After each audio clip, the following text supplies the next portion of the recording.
welcome to Mount Zion, Illinois. We've got Colin Bonner and Todd Shoemaker here for the live stream of Mount Zion versus St. Teresa here in Mount Zion, Illinois. First time here for a live stream, so we'll see how this goes. We may have a few technical glitches along the way, but looks like we've got a pretty good setup here for today's match.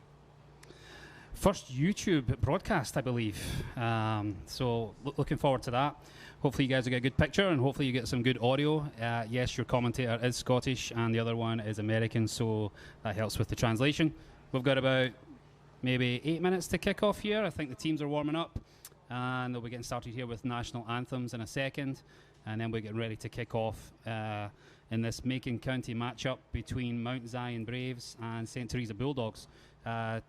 Two pretty strong teams within Macon County and a lot of mid-state players that Todd and I know and have coached over the years, and good to see them kind of battle together today.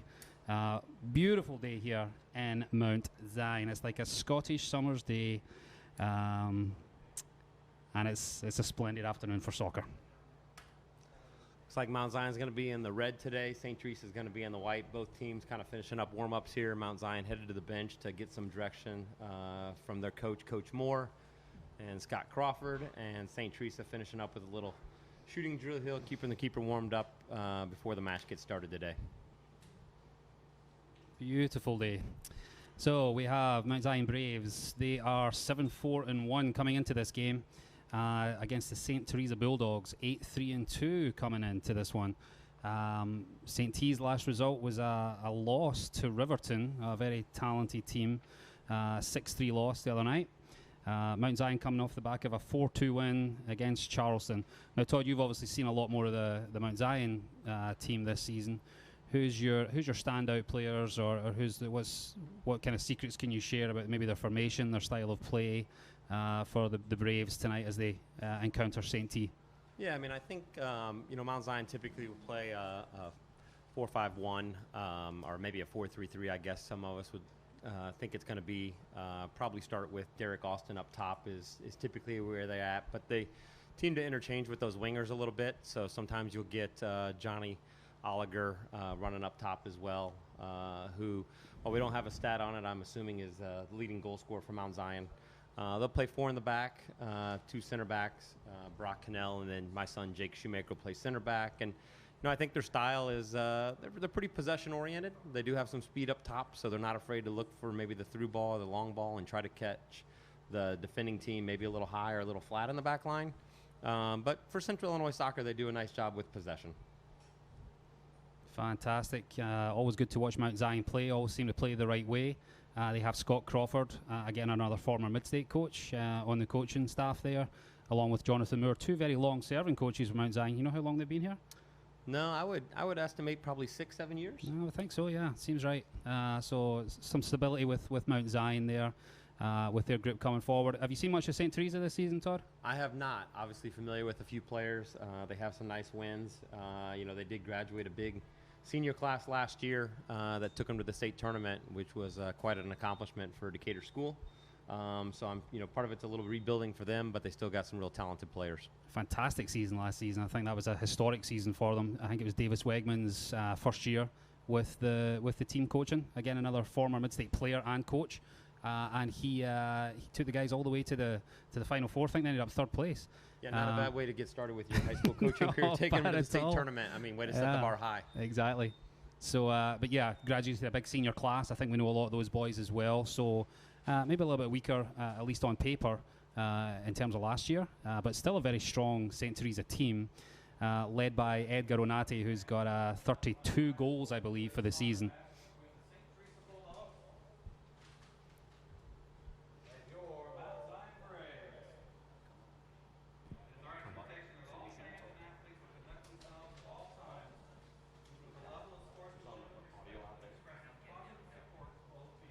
Okay, announcer just welcoming all the teams and the patrons here. We're getting a big crowd kind of strolling in. Team captains, I believe Jake Shoemaker, Josh Platzbecker from Mount Zion, Vince Coaster, Christian Stoner, and Edgar Onati, the leading goal scorer. Just got done with the coin toss with the referees. We're getting ready for a walkout, national anthem, I would assume, and get the game rolling.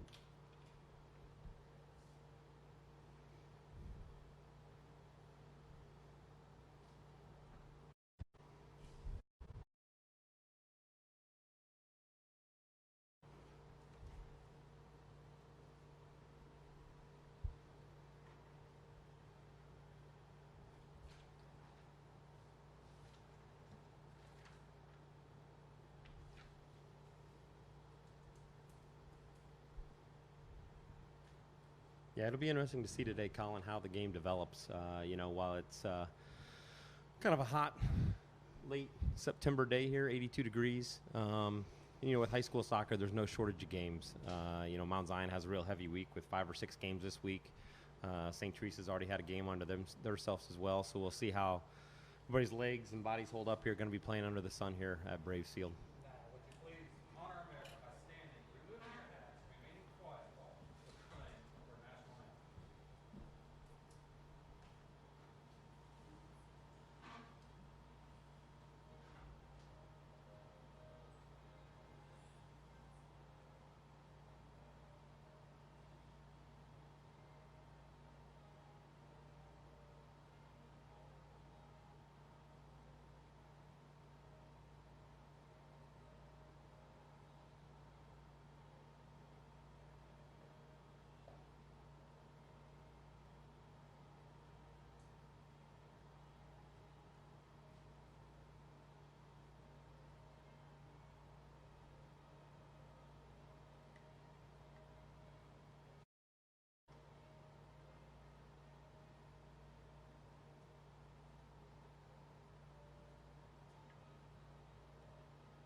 Starts for St. T and Mount Zion. We'll bring them to you in just a second.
Pre-match handshake, on we go. We're game on here at the home of the Braves.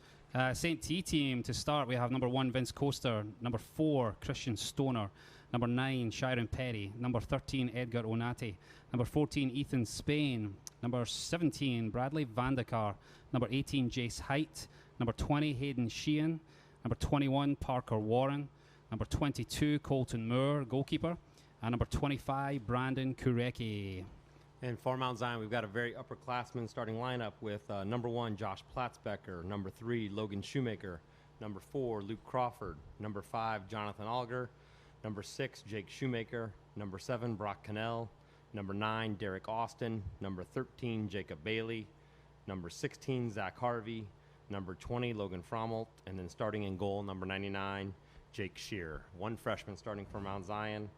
And pretty senior, junior-laden starting lineup for Mount Zion. Yep. Both teams in the huddle right now as we're getting ready for kickoff.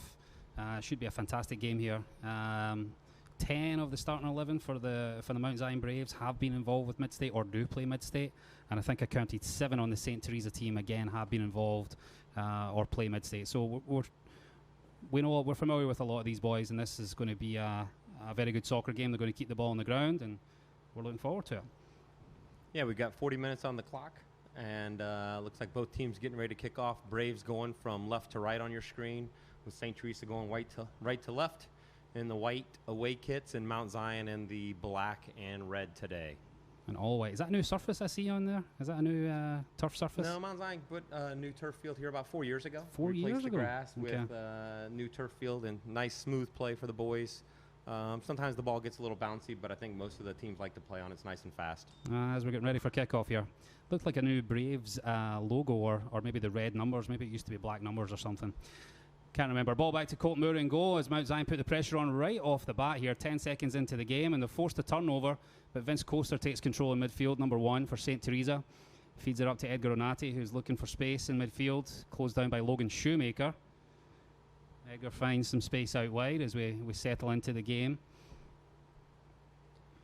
Edgar's trying to get down the line here. He's found a little bit of space. He's tried for the cross. Mount Zion's going to cut that out.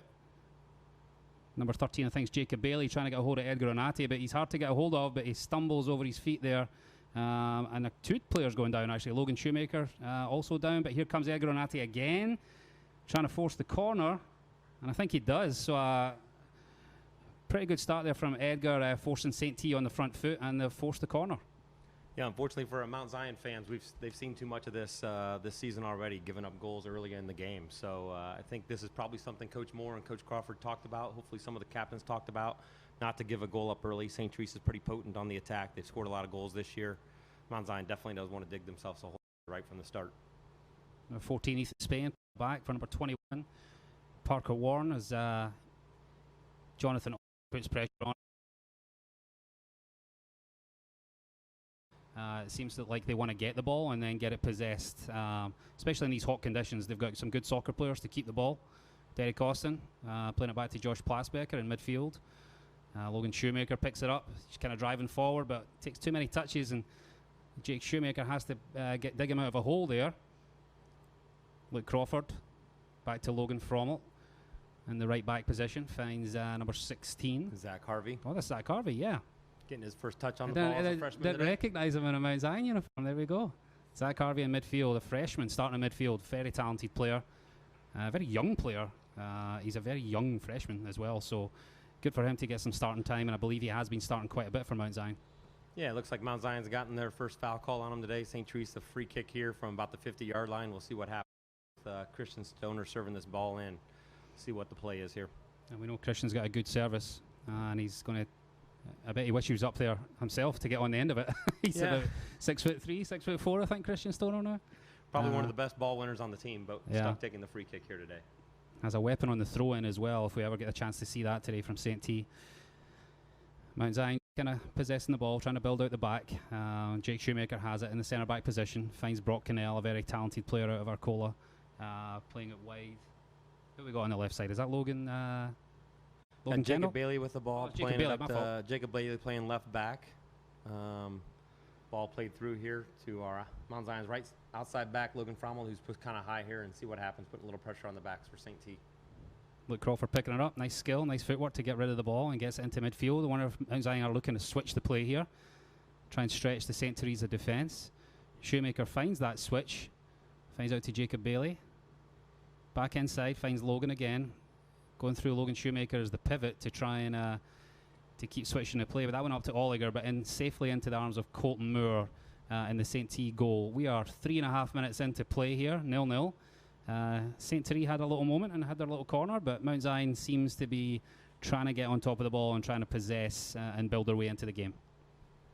Yeah, it looks like St. T's pretty organized on defense. They've got a couple guys playing high. Obviously, Edgar Onete, who has has led Macon County in goals for the last number of years. They've also got Ethan Spain playing up top, but behind the ball, it looks like they're pretty organized, being a little conservative from the start. Maybe letting Mount Zion keep possession, but making sure they're organized. And Mount Zion again going with building out the back rather than just punting the ball. Jake Shearer in goal for them. Finding Jake Shoemaker as they build again through midfield. Logan Shoemaker, Zach Harvey, Joshua Platzbaker getting plenty of touches on the ball early in the game and getting involved. And there's a good ball forward. That might break a line of defence. And can they break another one? Jonathan Olliger might be in, and he toe pokes it, and it's in there. Goal, Mount Zion. 5 minutes into the game. 1-0 Mount Zion.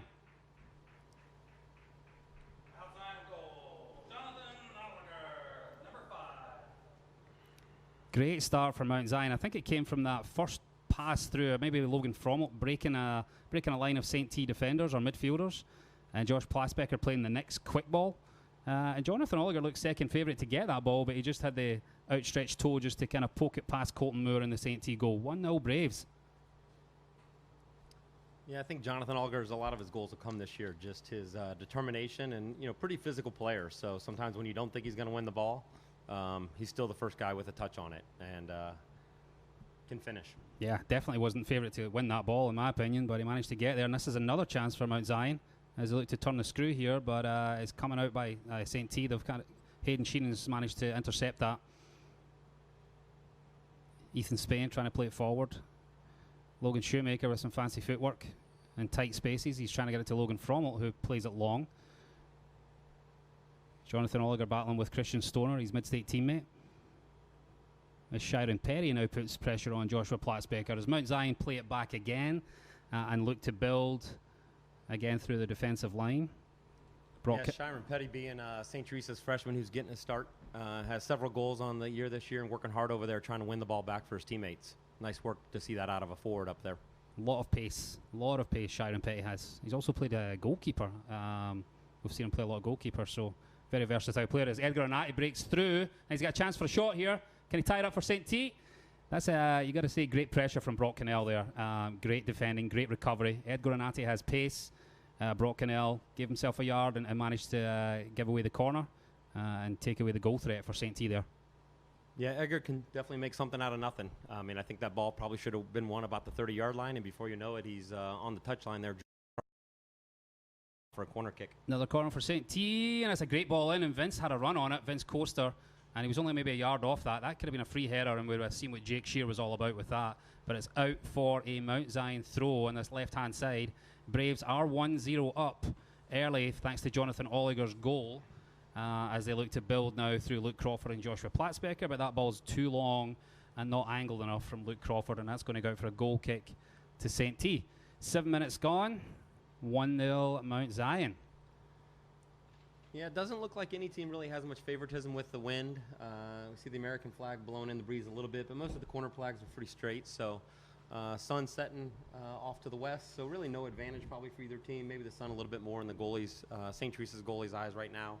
I don't know if that'll make a difference as the game goes on. Maybe from corner kicks, I could see some challenges there. But through the run of play, I don't think there's really much advantage with the weather.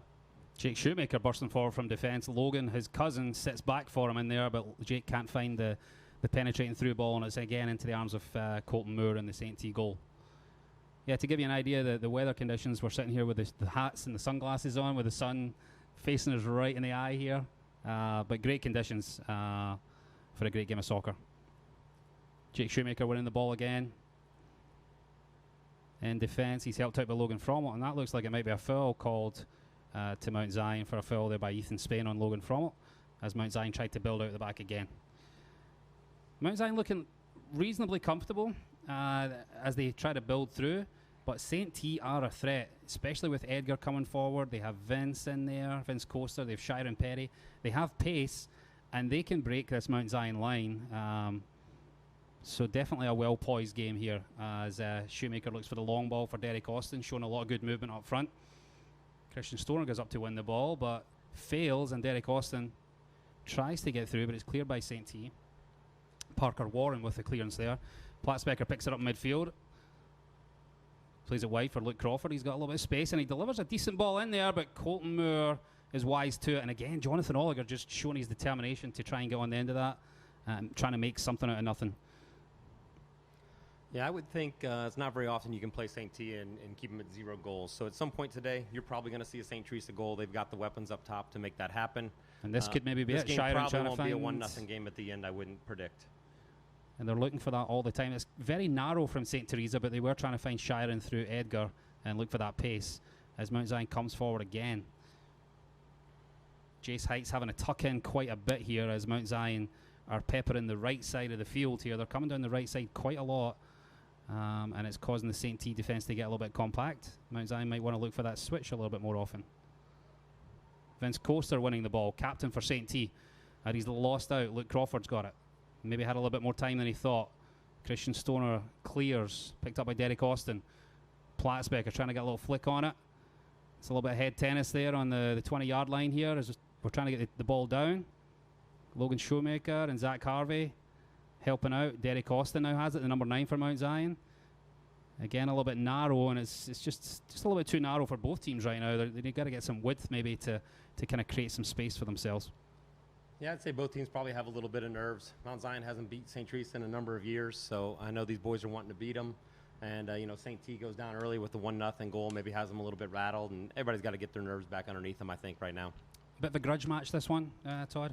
I would think for Macon County it probably is. Both these teams have teams that they go up against that they want to beat, conference rivals, things like that. But, I think this is a game that probably both coaches, most players, probably circle on the schedule, and they always look forward to it. Always a good competitive match. If you can't get hyped up for this game, I don't know why you would. I played for Mount Zion in '93, and it was the same way back then, and I'm guessing today in 2019 it's no different. 1893, a long time ago, viewers, that Todd played for Mount Zion. Would you believe that? That was not 1893. Was that it? was 1983. Oh, it was 1993. We definitely didn't have YouTube back in those days. As Jake Shoemaker tries to find his way forward, Platzbecker finds Austin. This is the chance for Mount Zion as Jace Height puts some pressure on for St. T. Austin just turning back, trying to get his options.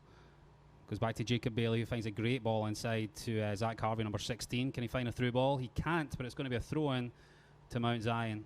Yeah, two heavyweights of Macon County. I mean, you've got Warrensburg, you've got MacArthur, you've got Eisenhower, you've got a lot of teams within this area. Riverton is another one that, again, has a lot of mid-state kids involved. And it seems to kind of balance around like who the strongest team is from year to year. St. T definitely last year was a powerhouse. Is the balance shifting a little bit back to Mount Zion, do you think, Todd? Well, I just think they have numbers. I mean, right now they have a lot of kids coming into their soccer program where I think some other schools are starting to struggle with a little bit with getting enough kids coming out for youth sports. I heard a stat the other day. This is one of the first years where enrollment's up in high school sports, but actual athletes is down. So, I think that's a concern probably for most schools. And you got St. Teresa, small private school. Can they get the numbers in to keep their soccer program rebuilding? St. T coming forward with Edgar Onati, number 13. He's definitely dangerous. He's trying to turn the defence inside out. Jake Shear showing all his baseball skills there, getting down just to kind of scoop that out and get it clear for the Braves. I think we might have missed a sub. I don't know if there was a sub came in there or there was a sub lined up to come in. Logan Kendall in. Logan Kendall came in. Zach Harvey, it looks like. Would be the first sub of the game. Yep, number 11 for Mount Zion in the midfield there. Coming in the midfield. Picking up he's now. A little different player than Zach. Got a little size to him. He's been out for a little bit earlier this season with an injury and just kind of getting back into things here. Great through ball. Is he onside? He is onside. It's Jonathan Oliger for his second of the game, and he finds the back of the net. What a finish from Jonathan Oliger. Great through ball from Logan Kendall. 2-0 Braves. Yeah, he about put that ball through the side of the net. Number 5, Jonathan Oliger. Fantastic finish from Jonathan Oliger. He's got 2 on the day. That sub definitely paying off as Logan came on and played that through ball for Jonathan. Great finish to take it to 2-0.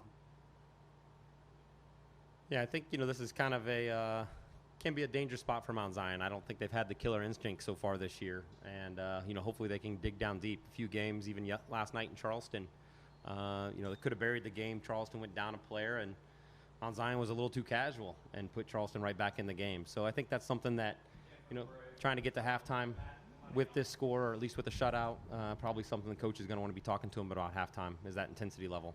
So we're 12 and a half minutes in here. Already the Braves got a 2-0 lead coming out early on this St. T team, and you can tell there's a little bit of hunger and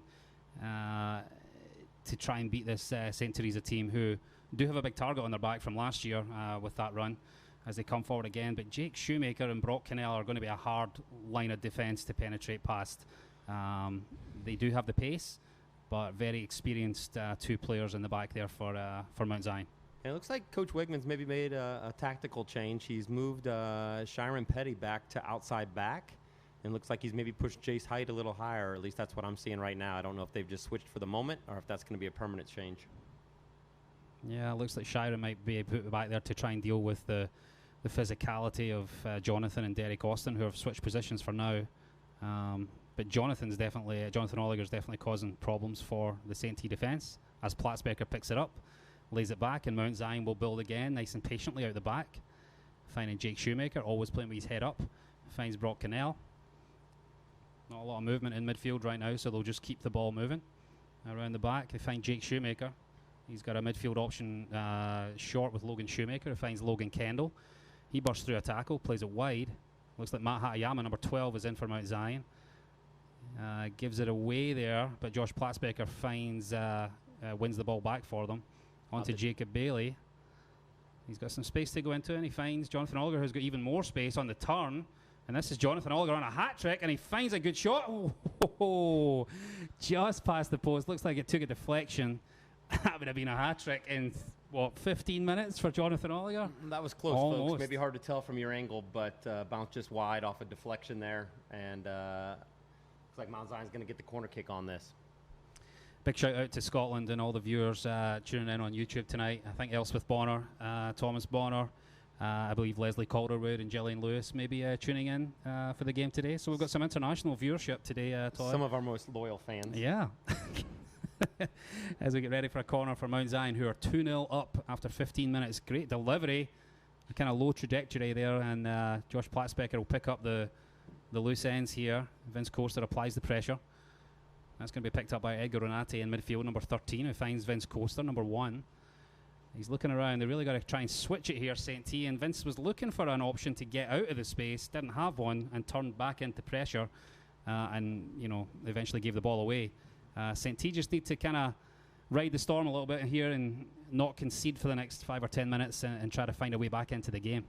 Yeah, and I think Mount Zion's going to make sure they need to keep track of Edgar Renate. He's had some good chances already today. He hasn't got the shot that he's looking for. But, look at him. He's willing to take players on 1v1. He's pulled 2 defenders over from Mount Zion and just beat both of them, play a ball across. And, as a coach, that's what you're looking for, a player who's willing to go 1v1 and create some defensive mismatches. And I think Edgar has had a very successful St. Teresa career, Edgar Renate. I think last year he had maybe some record assists, record goals. He had a lot of teammates to rely on. That's the thing. If you took a player on, you could find somebody else. They've definitely lost a lot of those senior classmen. Your Christian Herreras, your Luigi Caceres, Massimo Evelte. There's a lot of players who Edgar used to work really well with, and I think maybe he's still scoring the goals, but maybe doesn't have as much support as he's used to having in previous years. Yeah, definitely some of these juniors, I think, on the team are having to step up this year. Obviously, it looks like Vince Coaster's playing almost by himself probably in center midfield, so having to cover a lot of space. And then you got big Christian Stoner in the back, really cleaning up a lot of balls out of the back. Yeah, I think Brandon Kurecki is in, number 25 for St. Teresa. We got Patrick Branding, number 14, coming in at outside back here for the Braves. And I think out went Tyler Howerton, or did Tyler Howerton come in? Came in also. Oh, he did. Number 19 on the left back area there. Yep. St. T will win that. Christian Stoner, all 6'3" of him, wins that ball. Great with his feet as well, and he tries to find a ball up to Edgar Renate. That seems to be the tactic to try and get Edgar involved. Brock Cannell in the back, number 7 for Mount Zion, taking no chances, and plays that out to one of the only shaded areas I see out here in the stadium. Logan Shoemaker wins it. Derek Austin plays it on to Josh Platzbecker. Finds another great diagonal ball to Jonathan Oliger. Mount Zion don't have anybody up, so they're just going to wait patiently and try to build, but Oliger actually gives it away, and St. T will come forward with the ball. Number 12 is going to pick it up for St. T, but Jake Shoemaker snuffs that one out, and he works forward with the ball. A composed defender. You don't always see those in high school soccer. Somebody who's comfortable with the ball and can come out of defence, but knows when to boot it as well, and that's exactly what he did there. My guess is St. T's probably in the same boat, but Mount Zion's had to play with a lot of different formations. You bring these kids back from their club soccer season, you combine 4 different years on one team, and you bring freshmen into the mix and trying to figure out where kids just fit the best. So we've had kids that played center back that now play forward, have kids that are playing center mid that are playing outside mid. So lots of moving pieces on these high school teams for these coaches. Chance here for Renate. Can he cut inside and get a left foot shot off? He does, and he finds the back of the net, and that's what they've been looking for. Vince Coaster winning the ball from Josh Platzbecker in the middle of midfield. Took a couple of touches, played a great diagonal ball. It was Onate against Cannell in that inside right channel, which they've been looking for. Cuts inside, and a deadly left foot finish. When you give Edgar Onate a little bit of space, one-on-one, most likely he will punish you. Jake Shear could do nothing. 2-1 Braves. St. Teresa are back in it. I mean, pretty easy to predict when the guy's got 32 goals already this season. There's a good chance he's going to get a goal this game. But, Mount Zion, not real aware of him, playing 1v1 defense on him, no cover, and gets it on his left foot and puts a tough shot in that really the keeper probably had no chance from maybe 8 yards out. Getting questions from Scotland saying what's an outside back. An outside back is a full back, a right back or a left back. They don't know a little bit different dialect. Very well poised game now. We've got 19 minutes gone here at the home of the Braves. Mount Zion finding 2 goals early through Jonathan Oliger, and St. T finding their way back into the game. They're a great counter-attack, going from a transitional moment from defence to attacking with Vince Coaster finding Edgar Renate, and it's 2-1 to the Braves. Shoemaker has it 15 yards out from goal, plays it across the field to Brock Cannell. Up the pitch to Derek Austin, who lays it back. Again, Mount Zion looking for that patient build-up, but St. T applying a lot more pressure now and picking off those passes as Brock Cannell dives in to get it. Jace Height has it here, trying to get it in the middle for St. Teresa. Vince Coaster's going to pick this up in the box. And again, it's turned into a little bit of a battle now. Mount Zion not getting as much space as they had. Maybe that tactical change that Davis Wegman made, maybe made a little bit of difference in there. Mount Zion finding some space in midfield now, though, with Logan Kendall, who would be wise to switch this ball out here to number 14. Patrick Brandon with the ball here, making a move, playing a ball back to Jake, keeping possession by Mount Zion. Game's getting a little stretched out. You saw that there. Maybe St. Teresa's forwards being a little more opportunistic, staying really high, and their back line not getting pushed up. It's opened up a lot of space in the center of this field for the boys. A little bit scrappy in midfield here as number 21 plays it forward for St. T. Zach Harvey will pick that up, though, for Mount Zion. Just running out of space and a little bit muscled off the ball by Vince Coaster, who's really interjected himself into the game a little bit now. Vince Coaster, he is one of the key players for Mount Zion in midfield. A great engine, a great vision, and great ball skill. So somebody who stepped up to create that goal for them and who will be a key player going forward for them. Looks like Mount Zion has a sub coming in. Logan Shoemaker coming back in. Logan Kendall going out. And Braves are playing with Logan Shoemaker, Zach Harvey, and Josh Platzbecker back in center midfield. Cannell, wide for Howerton. Inside for number 3, Logan Shoemaker. A little bit heavy touch. Zach Harvey working with Logan to try and win the midfield. But again, Vince Coaster working through, but Zach Harvey gets through the challenge. Can he find a ball inside? And maybe that's why Sharon Petty was put back there to try and clear that. But Derek Austin's actually got the better of him. Got a cross in. And a little bit of fluff clearance there from Christian Stoner. Maybe a little bit of nerves. But Colton Moore for St. T, the goalkeeper, picks that up. 2-1 Braves. We are 21 minutes into the half. And I think both teams are kind of settling down into their partner play now, after a little scare there for Mount Zion as St. T got their goal. Throw into Mount Zion. So what do you think, Colin? What formation do you think St. Teresa came out with here? I'm kind of looking at it right now, and it looked like they had 2 up top, but I'm not really sure what we've got going on now. If they've maybe pushed another winger up here a little higher with, I think that's Jake Blackburn out here, out on the wing, pushing a little higher into the attack. Yeah, number 12, Jake Blackburn, looks like he might be trying to just get a little higher into the attack, see if they can get some goal-scoring chances here before the end of the half. Yeah, I think Mount Zion was slightly dominating the midfield. They really kind of had that sewn up. Vince Coaster has definitely stepped up his game, and I think there's been a little switch from St. T to get Edgar a little bit more a little bit more help. That looks like a foul, and it is going to be called. It's going to be a free kick. 25 yards from goal for Mount Zion. Colton Moore is getting his wall set up. Jonathan Oliger, number 5, is on the hat trick. He might fancy this. Free kick takers from Mount Zion, Todd. Do we have some lethal finishers from here? By committee. Sometimes it involves rock, paper, scissors, so you never know what's going to happen.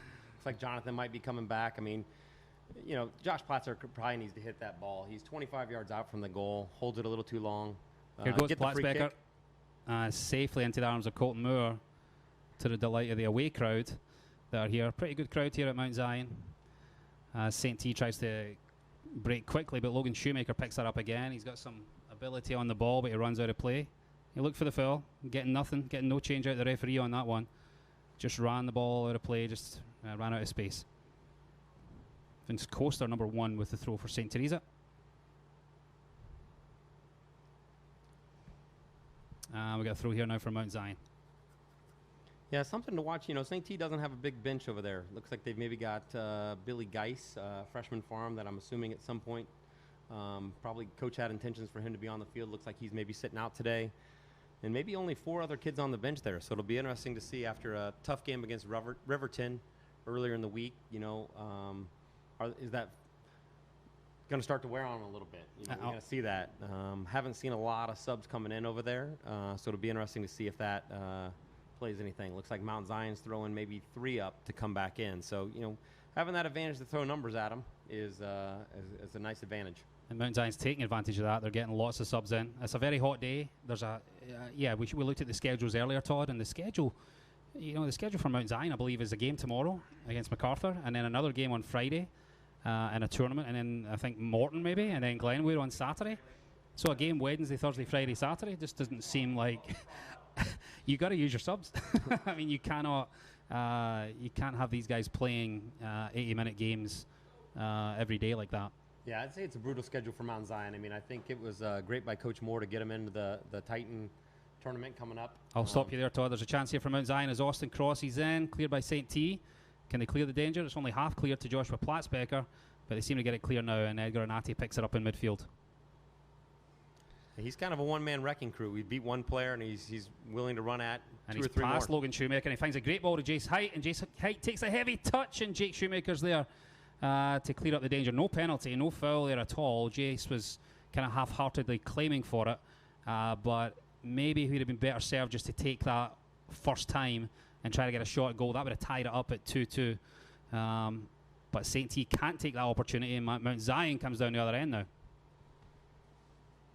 Yeah, tough schedule for both teams. I believe St. Teresa have a pretty rough schedule as well, game after game. Sometimes they're only getting 1 day rest or no days rest, and it definitely takes its toll on these guys.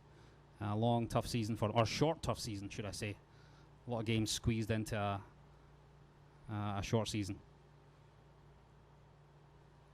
2-1 Braves. We're 24 minutes into the game. St. T definitely have their chances on the break, but Mount Zion are looking to keep this foothold in the game and maybe get a 3rd goal just to give themselves a little bit of breathing space. As Jonathan Oliger, 2-goal hero, picks it up, does well to come out of there and try to switch the play through Josh Platzbecker, number 1. It's over to Zach Harvey, who lets it go to Jacob Bailey. Back into Zach Harvey. 25 yards from goal. Can he see something? He's just dribbling through. Great dribble. Oh, another great dribble from Zach Harvey. Fantastic play. Maybe he could have shot a little bit earlier. Had some great touches there. But he just ran out of space there as he came into the box. Coach has got to talk that freshman into shooting. He's made some nice moves. Top of the 18, crack a shot, see what happens. Do you think some of these freshmen that come in, though, Todd, are maybe scared to take that ownership and take that responsibility and, hey, I'll try and pass to you, you score the goal, as opposed to, hey, I'm a freshman, I know I can do something? Yeah, I mean, I think that's what happens through the season. You start to see, freshmen growing. I think we've seen it with definitely with Mount Zion, Zach Harvey, who's getting some minutes here, just building that confidence up in every chance game. For Derek Austin. He's hit the bar. Sorry to interrupt you, Todd. And Brock Cannell with a rebound. It's a great save from Colton Moore. That could have been 3-1. And it looks like it's going to be called offside or out of play by the linesman. The referee doesn't see his flag.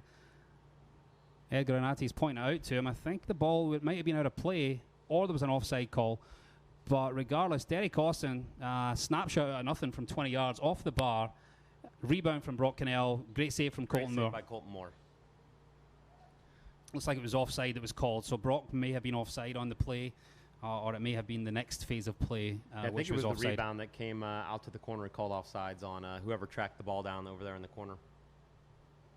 St. T not looking to possess there. They're looking just to get the ball up the field. So it was a long ball from Christian Stoner. The throw-in is with Shiren Perry, who plays it forward. Logan Shoemaker, great first touch to pick it up. Looking to get rid of turn it. Over there. Ed Granati was applying the pressure. You don't want that pressure coming. Probably a little lucky to get the foul there. Last thing you want to do is hold the ball a little too long, turn it over, and let Edgar come run at your defense. Jake Shoemaker finds Jacob Bailey on that left back position. Or outside back for our American viewers. St. T, Jace Height finds Ed Granati, finds Vince Coaster in the midfield. What can Vince do? He's got a little bit of space, but Logan Shoemaker closes him down. Vince Coaster can boss a midfield, so the Mount Zion midfield's got to be aware of that. They have had the better of the midfield, but Vince Coaster can certainly take advantage of that. He does have number 25, Brandon Kureki, in there with him helping.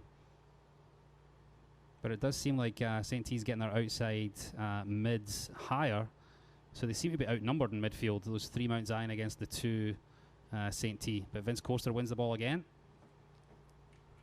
A little bit scrappy, but Zach Harvey, the freshman, wins the ball back, finds Jonathan Olliger. Derek Austin is off on a run. Olliger finds Austin. Pressure applied by Christian Stoner. It looks like he's going to win that, but Austin does well to find Zach Harvey again. He sees that he's going down a blind alley and he turns back and he plays it to Logan Frommel, who gives it to Logan Shoemaker. Pressure applied by Ethan Spain, but that's going to be a foul right in front, under the nose of the referee. And that's going to be a foul for Mount Zion Braves. Yeah, I'd say the refs let a lot of things go. Not that he's called a bad game by any means. Just, maybe let some of the ticky-tacky stuff go. Logan Shoemaker kind of got bulldozed there, and they bring the ball back for a free kick from about 40 yards. 40 yards out, Jake Shoemaker with the ball. At his feet, Logan Shoemaker comes short. Who are they looking for here? Jonathan Olliger, Derek Austin. He floats it in. Coatmore gets a little bit of it, takes his defender out, which sometimes you got to do. And he came all the way for that Coatmore, and he managed to get it the second attempt. So St. Teresa breathes again. They are 2-1 down, though, to Mount Zion here at the home of the Braves, as Logan Frommel picks it up. And Mount Zion has to be wary. St. Teresa have some weapons here coming forward. A very well poised game. Next goal will change a lot of things for either team. It will. I think for either team, it would be big to get one before half here. We've got 30 minutes gone, 10 minutes left in the half. Mount Zion's probably had a little bit more possession, but neither team's had many great goal-scoring chances other than what they've scored on already. Sheehan there winning the ball in midfield, looking for Edgar Nati, but Jake Shoemaker deals with it. Gives out to Logan Frommel. Nice ball to Derek Austin. Tries to turn Vince Coaster, but doesn't get any change out of him. And Vince is just protecting the ball. Definitely hard to get the ball back off of him. I've tried that in training a few times. He finds Christian Stoner, his centre back. The other centre half right now is Hayden Sheenan, who he finds. Yeah, nice job by St. Teresa. Just keeping possession. Just to calm down, just to kind of get things going again. Maybe trying to lull Mount Zion off, moving the ball around and then looking for that long ball over the top there, but got disrupted by Jacob Bailey there. Probably one of Mount Zion's best headers on the ball, especially in the back. I mean, him and Brock Cannell win a lot of balls, but does a good job out there. St. T looking for a little 1-2 there, but it's cut out, and Derek Austin will gain control of the ball. Mount Zion's number 9, just taking his time, and he's lost it. Jake Blackburn applies pressure. He couldn't get through there, Jake Blackburn, but he maybe should have done better there, capitalising on that mistake and that kind of lackadaisical body language there from Derek Austin. It was like he didn't have any time to move up.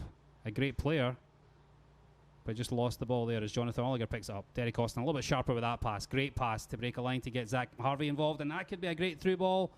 And almost finding Josh Platzbecker through the heart of the St. T defence.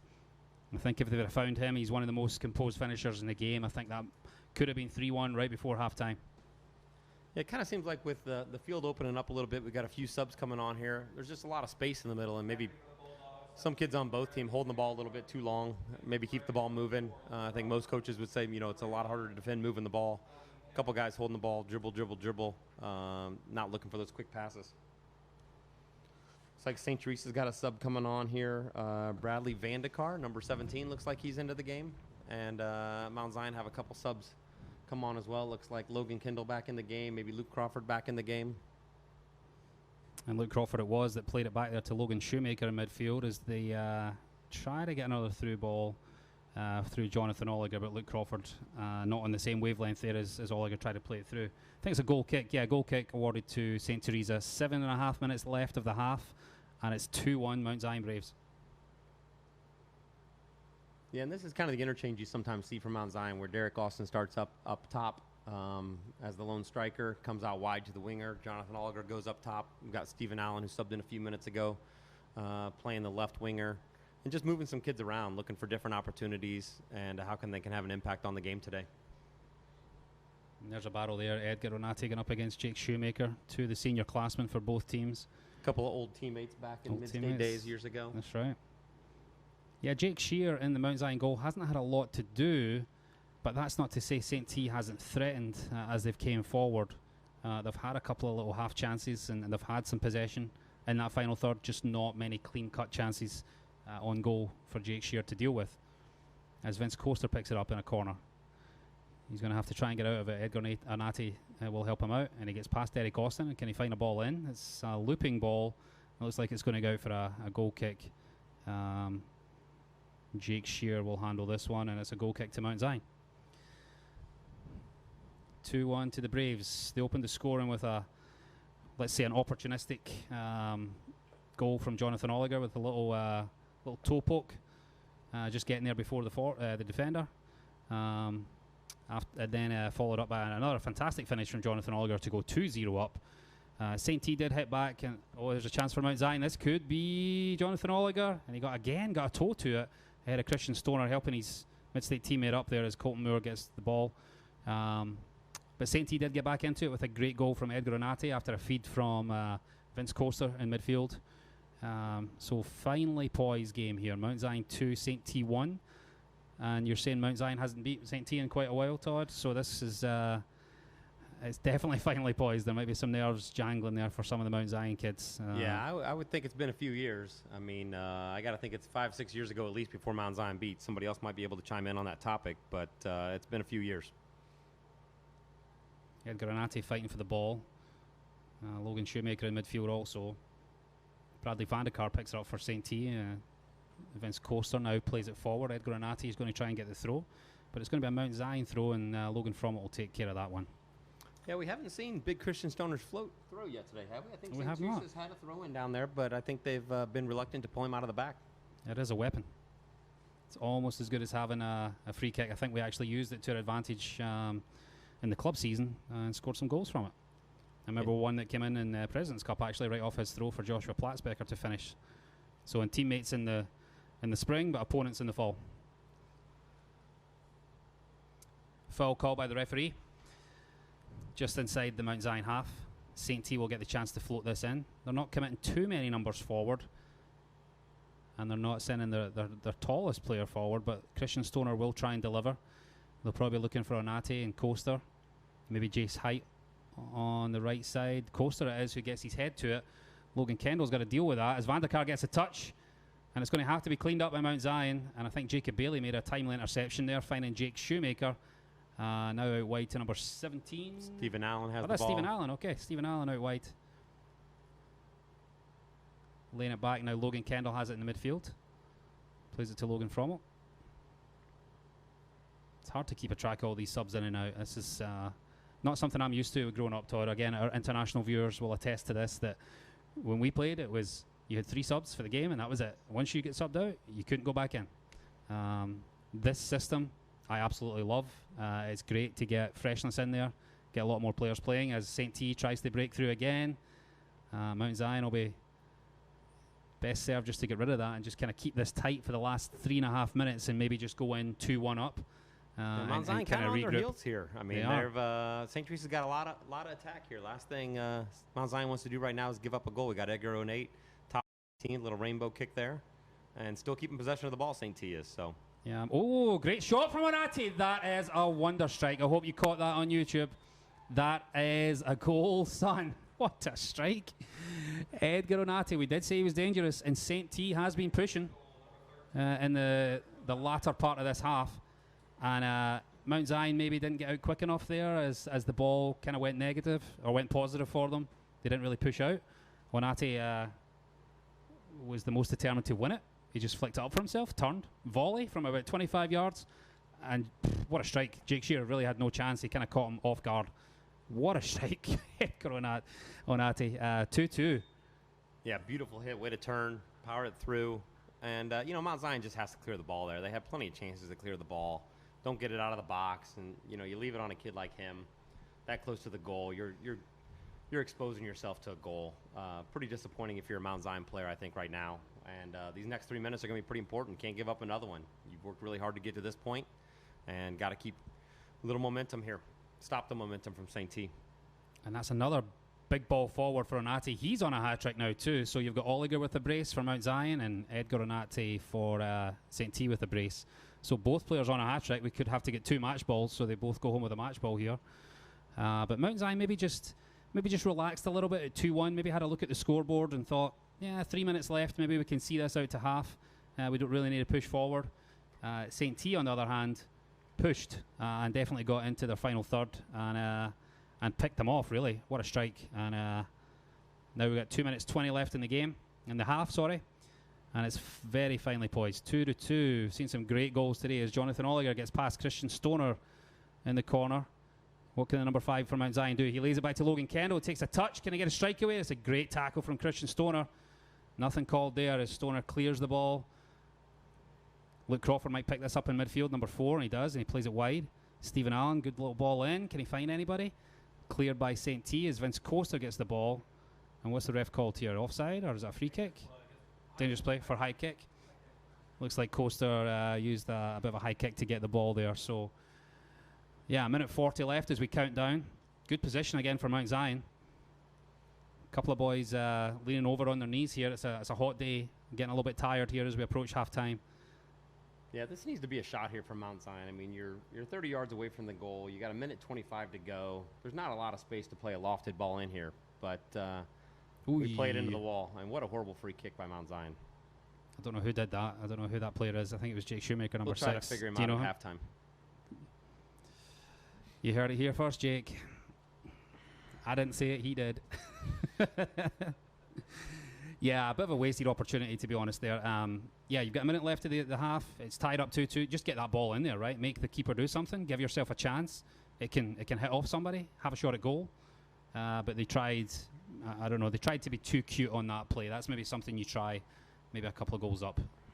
Just hit it and see what happens. Yeah. See what happens. If you get a keeper rebound, put some power on it, put it on target. I mean, that's the best thing you can do there. That's what I did with all my goals in my career. Just hit it and see what happens. All one of them. Yeah. Free kick to Mount Zion. But it was a beauty at 11 years old. It was a beauty. Oh, it was. Can we get Scotland our Scotland audience to tap in on that? Maybe send some photos. I think we need some comments on the YouTube page here with some Scottish goals maybe that were scored. But we've got 15 seconds left, so Mount Zion might be able to conjure something up here to go in at the half ahead. Stephen Allen tries to cross it in, but Sharon Petty closes him down. I don't think we're going to have enough time for this throw-in. We've got 3 seconds left. They're trying to get another ball in play.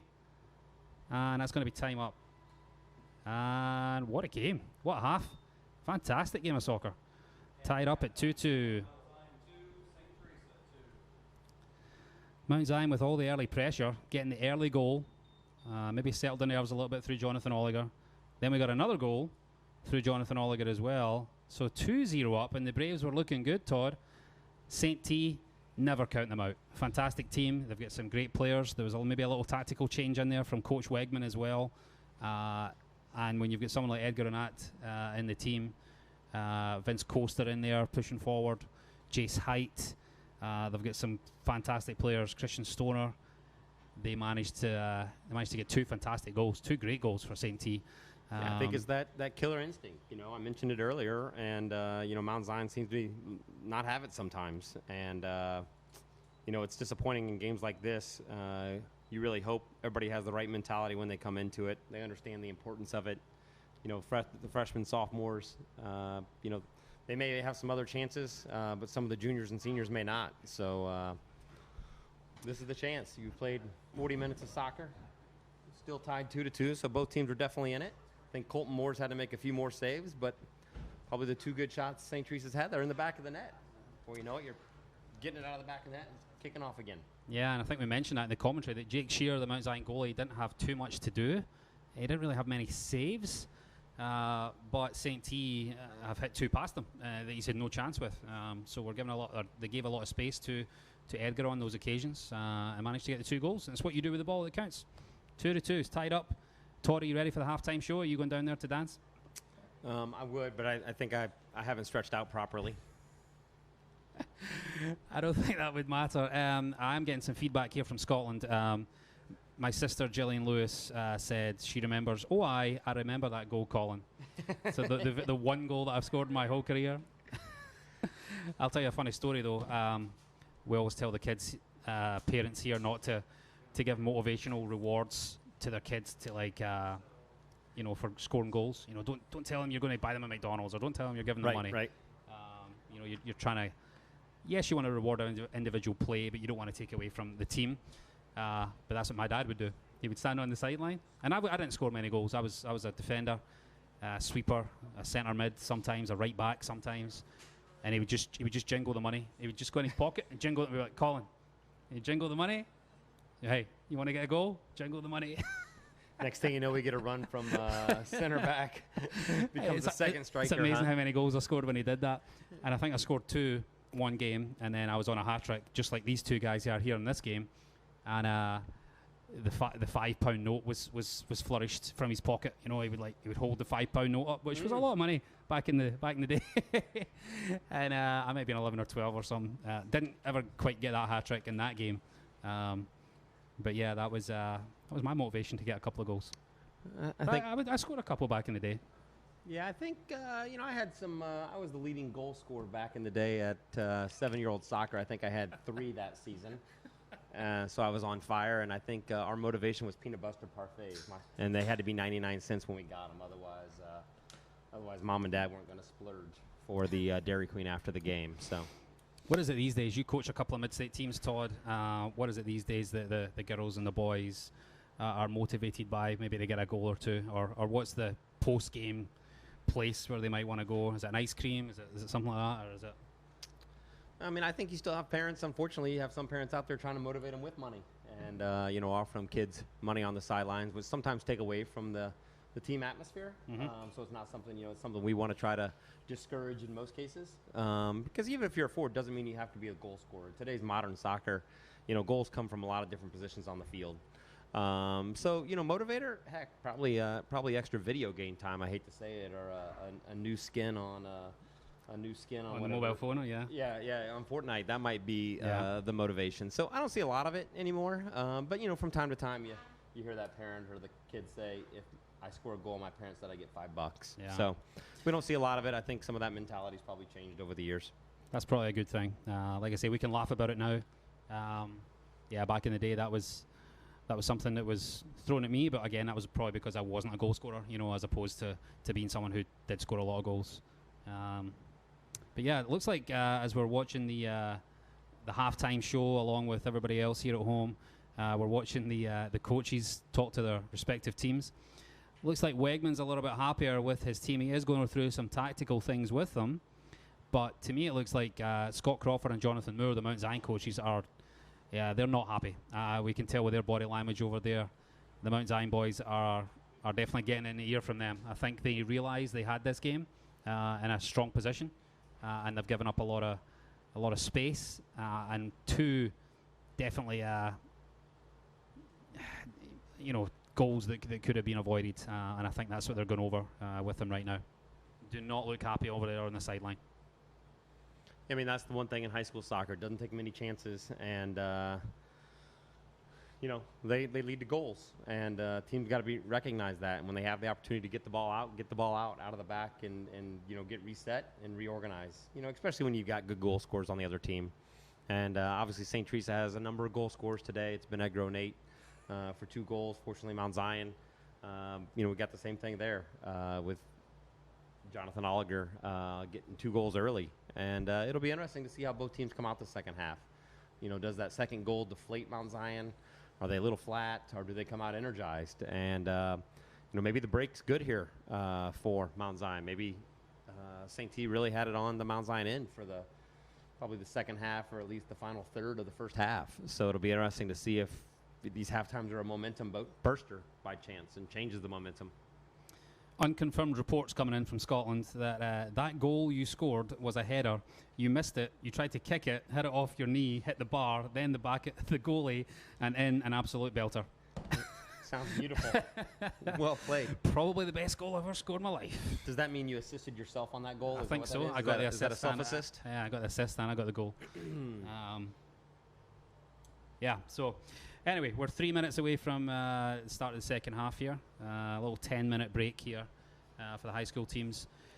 Very hot day out there. So is the weather going to take its toll on? We mentioned that Mount Zion definitely has a stronger and larger sub bench than St. T. Is that going to play a factor in the second half, Todd? I think it has to. It's a 40-minute game. Mentally as a player, I got to think you don't recognize it. But it's probably happening to you. It's just that extra step to a ball. It's getting your body in front of a ball instead of sticking a leg out. Sometimes it's the simple things. It's not making the 40-yard run, but it's just moving a little bit off the ball, trying to receive the ball, get yourself in a good position. So most players probably wouldn't recognize it. Maybe coaches would probably recognize it. Some people would question, why my son didn't play as well in the second half, and a lot of it probably does set into fatigue. Yeah, and as we get the second half about to start, you would think this next goal is going to be crucial. Whoever can get that next goal, go 3-2 up, you would think, let's make the ball a prisoner on a hot day like this. Let's keep the ball moving and then control the game. You feel maybe Mount Zion should have done that already with their 2-goal lead. Yeah, I think so. I think, if you look at the first 15, 20 minutes of that game, I think Mount Zion had a lot of the possession. And as the game went on, they kind of went away from what was working for them. And before long, they're trying to play through balls through the back line to guys running onto it. And, I thought St. Teresa made a good adjustment, putting Shiren Petty out there at outside back and really prevented that through ball being played there. And St. Teresa's 2 center backs really stopping those balls being played through. So I think Mount Zion just needs to be a little bit more patient. They maybe have a few more players out there. So keep possession of the ball, keep moving it around, spread St. Teresa out. Absolutely. I think St. T, we counted 4 subs, so they're going to have to work hard here to get a result. But definitely buoyed by their ability to get back into the game. And as I say, that strike from Edgar Renati right before halftime is surely they've went in there with a re-energized feel about them. So again, finally poised game here. 2-2 scoreline, and we're almost ready for the second half.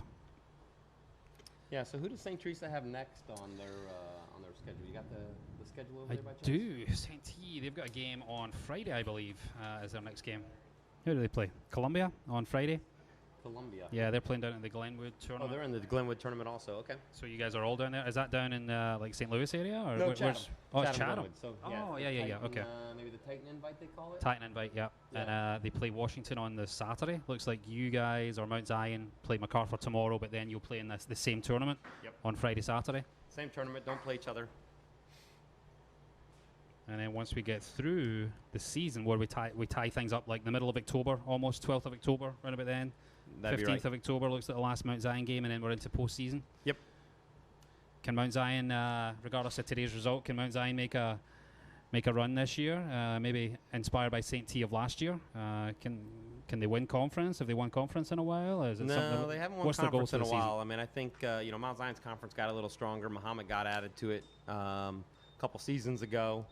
And, to win the Apollo Conference, you're going to have to beat Muhammad. You're going to have to beat Mattoon. And, unfortunately, those are 2 games that have been on the schedule. Muhammad was the basically second season of the game. I don't think Mount Zion had everything figured out on a hot day. September is a loss, and then went to Mattoon this weekend and gave up a couple early goals in the first half, a couple early goals in the second half, kind of set the tone for another defeat. So, they've got a chance, but they got to put some victories behind them. They got to have that energy and that killer instinct. And when you got a bunch of juniors and seniors out there, I'm not sure why it's not there right now, but it just seems like they've got to understand that every game's important, and they can't wait till the season's over to realize how important it is. So Mount Zion's in a regional that goes over towards the Champaign-Urbana area, and you're always going to find good teams.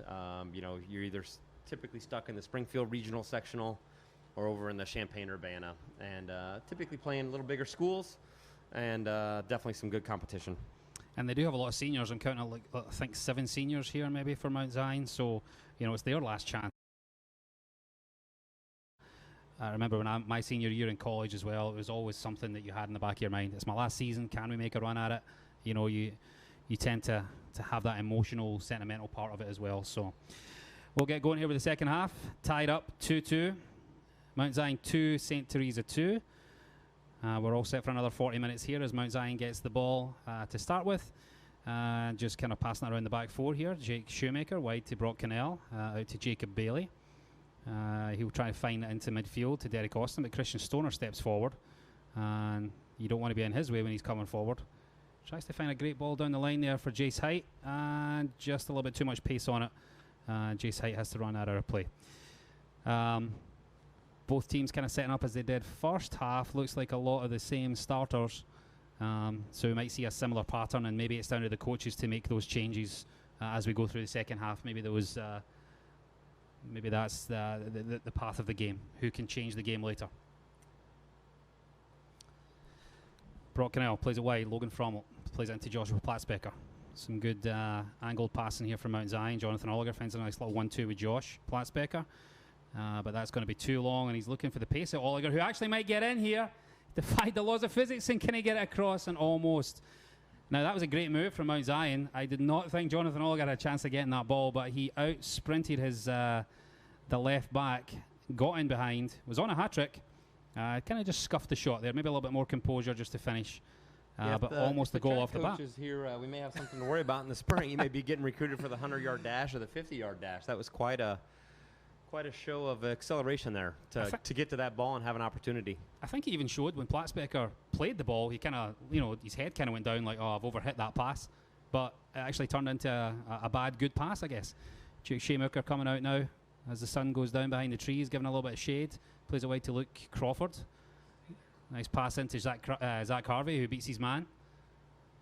And he turns back. He's going to find some space. He plays a sensible ball across to Brock Cannell, who's kind of pushed out from defence. Ref played a nice dummy on the ball there, showing his moves for the day. Refs have got the skills too. Logan Frommel looking for Oliger. Good movement from Oliger in between the two St. Teresa defenders. So I'm not sure if Mount Zion's went to 3 backs or if Brock Cannell's just happened to push up a little higher, but it may get him in trouble here. We'll see. That was actually a great little flick there from Ethan Spain, a little back heel flick into the path of the danger man, Edgar Renati, and he almost got through that Mount Zion defence. I've got a feeling we might be marking up Edgar O'Nate. Mount Zion appears to be marking up Edgar O'Nate man for man. Looks like Brock Cannell's kind of following him around the field. I think that's a trick out of the old coaching book here. Try to play a little more man v man, and we'll see how that changes the game or transpires. Yeah, and with somebody with that amount of pace, you definitely don't want to give them a flat line. You almost want to give one of your defenders a little bit more space in behind just to kind of give you a cover position as St. T comes again through Ethan Spain and Edgar O'Nate. Jake Shoemaker there shoring things up as he bursts forward from Mount Zion. Jace Height closing them down. Shoemaker looks for the long ball of Jonathan Oliger, but Stoner clears it. Stoner clears again. Jace Height's going to get on the end of this. But Mount Zion will win it again in the middle of the field. And Luke Crawford tries to find it. And it's just a little bit of kickball right now. Everybody's just trying to not make that mistake or just get rid of the ball. And we need somebody to kind of put their foot on the ball and get their head up and make some passes. And Jace Height does that right on cue. And he finds the St. T player out wide as Vince Coaster looks for Edgar Renati on the through ball. I think it was Bradley Vandekar on the wide, on the left side there for St. Teresa. Okay, I guess let's clear this. Is it Onate or Onati? Because I called him Onate for years, and now I'm saying Onati. I think it's Onate. It is Onati? Yeah. I think that's how they pronounce it, but I pronounce it as Onate for a number of years. Okay. Platzbecker finding Jonathan Oliger, number 5. Can he play it wide to Logan Frommel? He does. Can he find Logan Shoemaker inside? He does. They need a little bit more width here as Logan tries to play it to Derek Austin. But Shiren Perry's showing a little bit of tension. It's a great through ball, and Oliger might get on the end of that. And he's just nicked it past the post. A matter of inches there. Austin with the through ball. And Jonathan Oliger again using his opportunism. He just got ahead of the defender. And it was a 50-50 with Colton Moore. Again, I would have probably put my money on Colt Moore getting that, but Oliger managed to get the touch just by the post. Brock Cannell playing a little bit higher, trying to pick up Edgar Onati in there, and wins that ball in midfield. A great ball winner with his head is Brock Cannell, as Jacob Bailey finds Jake Shoemaker, and Mount Zion build out from the back once more. Luke Crawford looking up, trying to find his midfielder, but it's a little bit slack, and St. T might pick that up. Logan Frommel actually cleans it up. Plays it wide to Luke Crawford, who takes his eye off the ball, and it's out for a St. Teresa throw. 2-2. We're 5 minutes into the second half. Mount Zion 2, St. Teresa 2. Jake Shoemaker needs to deal with this. Jace Height's going to get the break of the ball, but Jake does well to win it back. He gets away from the attention of Edgar Onati. Decides not to use his goalkeeper and goes square for Logan Frommel. He looks forward. Jonathan Oliger, always a threat. 2 goals today so far. And does well just to hold it in. Play it back to Logan Shoemaker. More of a patient build up here from Mount Zion. Brock Cannell trying to get forward in midfield. Looks like he's going to have a bit more of an advanced role this half, and he tries to find Jonathan Oliger. Good move, that's for Mount Zion, and on to Austin, and the snapshot coming in with pressure from Christian Stoner goes right into the arms of Colton Moore. But a little bit more patient build up from Mount Zion, trying to get Brock Cannell involved in the midfield there. He seems to have a different role this half, and Mount Zion looking threatening. Yeah, nice little combination by Mount Zion. Played the ball long up top, but laid it off to Derek Austin for a good chance shot on goal, but Colton Moore has it covered. No problem. Our first YouTube broadcast today for Mount Zion High School. I believe they're doing this with the football games and other sports, I believe, as well. Ball played in for Mount Zion from Platzbecker. It's going to go safely out of play and go for a goal kick there for St. T. We've got some subs coming in here. Logan Kendall back into the play for Mount Zion.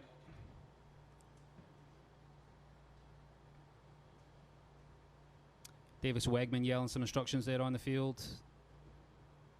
Maybe talking about get Edgar released over the back. Ryan Finlay is the other coach there with St. T. Christian Stoner with a goal kick, picked up by Logan Shoemaker in midfield. This seems to be where Mount Zion's getting a little bit of joy now through Zach Harvey and Platzbecker and Shoemaker and Brock Cannell pushing into midfield a little bit more. Shoemaker finds Frommel on the right back position. Frommel with some nifty footwork.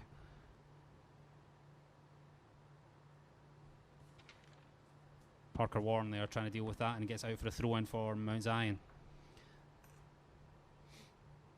Logan Frommel with the throw. Josh Platzbecker comes short. They're looking for Jonathan Oliger. Platzbecker, number 1, finds it, gets past his man. Can he get a cross in here? And he didn't get his hips set there and kind of angled the cross behind the goal. Good opportunity there for Mount Zion, but nothing came of it, as it's a goal kick for St. T. Yeah, you know, those are chances that you look back at the end of the game and you want back. He did a lot of work over there to win the ball. Got it to the corner, probably had the opportunity to get the ball into play, and unfortunately just doesn't get a hit right, doesn't get his hip squared, and puts it behind for a St. T goal kick. Always best just to get that angle right, and even if you pull the ball back too much, that's always better than putting the ball out of play. So even if it comes back all the way to the 18, there might be somebody there to knock it in. Yeah, and I see that a lot of times in high school soccer or just in youth soccer. They all think they have to cross the ball in the air, and a lot of times the most dangerous balls, they're just laying it back to the top of the 18, to the penalty spot, and get a second man running in there. And lots of good opportunities come from that. You see a lot of goals scored that way, but it seems like a lot of teams just want to loft the ball in and see what happens. Great play from Jacob Bailey there, just finding Derek Austin. Now retreats back to his left back position. Platzbecker and Zach Harvey not on the same wavelength as number 25, Brandon Kureki. Gets that ball for St. T, and Jace Height completes the clearance. But again, Bailey intercepts, finds Platzbecker. Mount Zion definitely on the front foot at the start of this second half as the scores are all level at 2-2. Derek Austin trying to get some change out of Christian Stoner. Works hard to get the ball back from Shiren Perry. Brock Cannell is going to find that and win that ball now. Edgar Onati has been quiet the second half, and I think that might be down to a little change by Mount Zion. I think Brock Cannell, as you mentioned, Todd, is picking up Edgar in midfield. And 10 minutes into the second half, we've not seen too much of Edgar, and Brock Cannell has really enforced himself on the game. Yeah, it seems like they're still trying to figure that out. Edgar's dropped a little deeper in the midfield. trying to pick up some balls, but Brock's kept a good eye on him. But, this is where it's dangerous. Brock's push up, Edgar's high. Mount Zion's got 3 backs and probably can't keep up with the speed of St. Teresa's forwards. Bradley Vandekar pumping it forward there. Mount Zion win the ball again in midfield. They seem to be outnumbering St. T in midfield. But this time Jace Heights gets the ball. Logan Kendall tracking him down. Ball down the line for Edgar Renate up against Jake Shoemaker. Old teammates. Edgar faces him up. He's got a trick or two up his sleeve. What can he do? Tries to dribble past. Logan Kendall takes the touch. Tries to get rid of it. Come up against Jace Height. But that's going to be a throw-in for St. Teresa in a dangerous area. And we're 10 minutes into the second half here. 10.5 in. Still 2-2.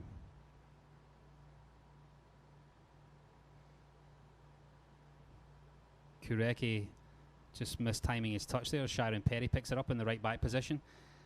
Gives it away though to Josh Platzbecker, and he's looking for Derek Austin on the run there. And that's a great battle there. Christian Stoner against Derek Austin. Looks like Stoner's going to get the better of that one, and it's going to be out for a St. Teresa throw. But Mount Zion transitioning very quickly there, realising that the right back was out of position and trying to find Derek Austin's pace and pull one of the centre backs out wide. Platzbecker again doing some fantastic dribbling through the middle. What can he find? Can he find a through ball? And he's just taking too many touches. He was waiting for some movement from a teammate, and Oliger provided that. But by the time he had done it, I think Platzbecker had taken a little bit too many touches and should maybe have released the ball. Yeah, I mean, the St. Teresa defensive line's been well organized. When Josh is dribbling at players, beating players, and they're just collapsing in on it and really not giving any space. And Mount Zion doesn't have a lot of width there when that's happening. So I think Mount Zion's going to have to adjust to that, recognize, going through the 2 center backs there for St. T is no easy task. Mount Zion definitely dominating possession in this second half, but no goals to show for it. And that'll be a concern for coaches Crawford and Moore, as they do dominate the game, but they've not really created that many clear-cut chances. All it takes is a second to score a goal, and St. T have showed that. So this game dangerously balanced for Mount Zion as they look to try and get the go-ahead goal. Corner kick, Mount Zion in red and black at home, going from right to left on your screens. St. T in all white. Yeah, typically trying to find Brock Cannell on this, number 7 in the red there. He's probably Mount Zion's most dangerous player in the air. Let's see. Ball by Platzbecker. Looks for Cannell. Colton Moore's going to come up and tidy that up, though. Yeah, I didn't quite get a clean run at that. Not too bad a ball in for Platzbecker. But Cannell couldn't do too much as Edgar Renate comes forward, tries to take on 2. Logan Shoemaker in a very good cover position, clears the ball. That ball's forward for Renate. He's looking for maybe a man out wide. Is it Vandekar out wide? He looks for Coaster on the other side, and that's dealt with by Logan Kendall. Jacob Bailey, as he plays out for a throw-in for St. T, as we'll get some more substitute action. Looks like Jake Blackburn coming in. Jake Blackburn coming back in? Yeah, coming back in for St. Teresa, and Jace Height coming off, getting a quick break.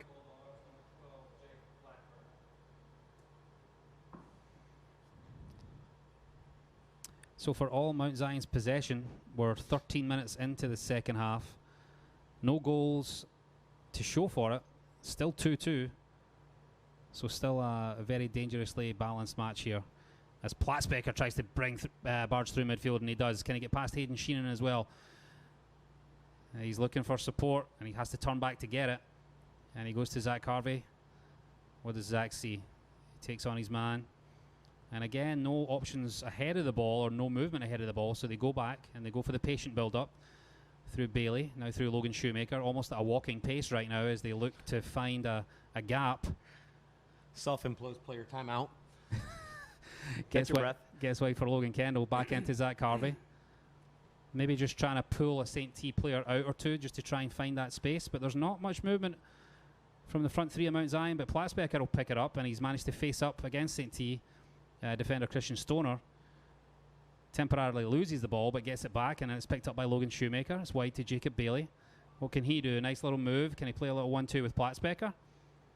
It was into a dangerous area, but nobody was really looking for that ball as St. T threatened to break, and that's blocked or broken up by Logan Frommel. Ethan Spain, number 14, St. T not happy with the support that he was receiving there as Kendall now picks it up But that ball's going to go into the arms of grateful Colton Moore as St. T try to get a foothold in this game again. Shoemaker wins it out there on the volley, but it goes straight back to Colton Moore. A little ping pong action.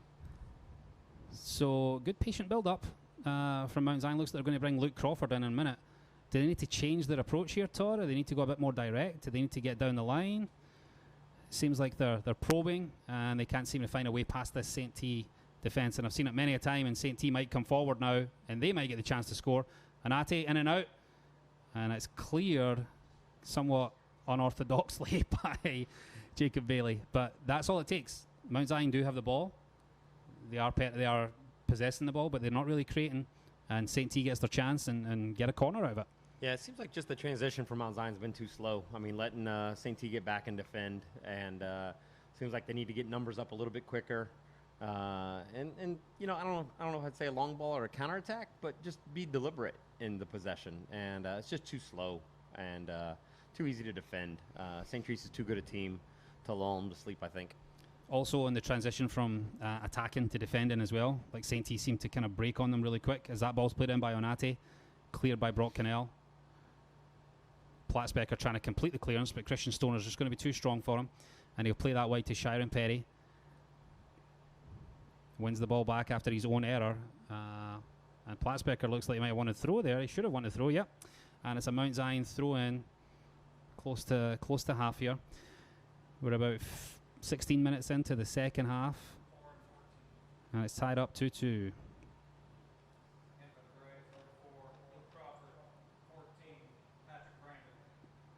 Patrick Brandon in for Mount Zion as well as Luke Crawford.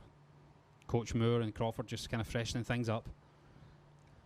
Yeah, it'll be interesting to see what changes the coaches might make. I mean, you're 20 minutes in. There's plenty of time to play, but you know, both teams I think want to win this game. Nobody wants to finish this game in a draw. And if it is a draw, Todd, does it go? Do you do overtime to get a winner and then it's called a draw, or is it just overtime? Is it just called game. a draw? That's a game. Yep. No overtime in IHSA soccer. There is a rule change this year. Winning team making subs at the end of the game. The clock does stop if you're winning, so kind of prevents any coaches' little games that sometimes you played at the end of the game. I think that's in the last 4 minutes, possibly last 5 minutes of the game. Seems like a very good rule change, you know, yeah, so to avoid that time wasting. Yeah, clock gets stopped, so no time wasted. Yep.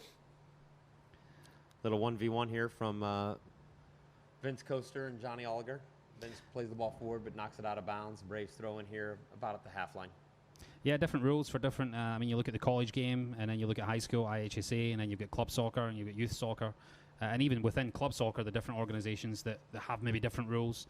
It's going to be confusing for these players and for the coaches at times. You know, like what's actually going to happen at the end of a game in a draw, or how many subs can I have, or how can I not sub, or you know. Got to be confusing for the rest sometimes as well. Yeah, it's got to be. As they transition from club games on the weekends back to high school games. So it looks like we got Jace Height back in the game, coming in at outside midfielder for St. Teresa. Going to give him some pace out there on the wing, and Mount Zion's going to have to recognize that. And he was on the right, and he brings him out and puts him back on the left. Just giving him a little breather and telling him, hey, go exploit this area instead. Just a little bit of know-how from the coach there, maybe. St. T with the free kick here. Christian Stoner over the ball. What can he find? It's a floated ball, and that should be the goalkeeper's, and he called for it. Looks like he called these players off it, but it was a little bit late in the communication. But Jake Shear eventually gets that ball in his arms, which is where he wants it. And a pretty good position there for St. T, and it came to nothing, absolutely nothing. Nobody really gambling on that ball going forward. St. T might need to rely on that as maybe a breakaway or maybe some set pieces, and they didn't really take advantage of that.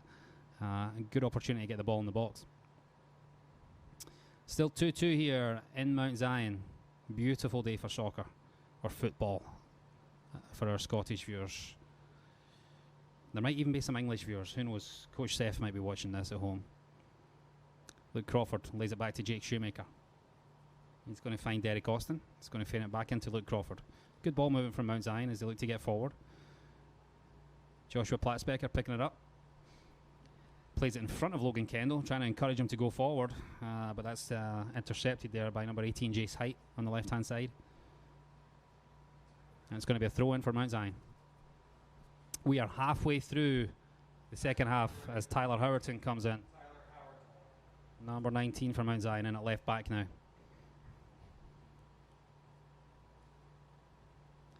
Mount Zion definitely looking to force the issue here